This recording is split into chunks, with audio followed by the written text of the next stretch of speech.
იღუმენი ნიკონი, სიმდაბლე, წერილი მეოთხე. ქრისტე აღსდგა, მშვიდობა შენ სულს დედავებრაქსია, შენ მონასტრის სახელს ატარებ, მაშ ხომ არ დადგა იმაზე დაფიქრების დრო, რომ მოდის მე-11 ჟამი, კანდელი ჩაქრა, ზეთი არა გვაქვს, გარშემო წყდიადია, იქნება დროა, შინაგანად მოვწყდეთ მიწას, ღმერთს მივიახლოთ, ჩვენი გულის ნიადაგი მე-11 ჟამის მუშაკებთან ერთად დავამუშავოთ, რათა ზეთი ვიყიდოთ და ცოცხალი სარწმუნოების კანდელი ავანთოთ.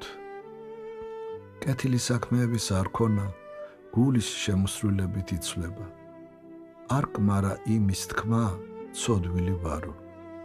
ამას იუდაც ამბობდა, მაგრამ მისი ბოლო ჯოჯოხეთის ფსკერია.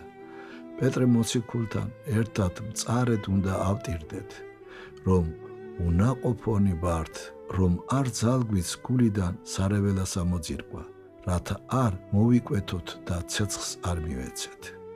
ღვთის წინაშე მაინც დამდაბლდი, თუ კაცთა წინაშე დამდაბლება არ შეგიძლია, გულით ატირდი და არა თვალებით, მატყუ არაა ეს უკანასკნელი.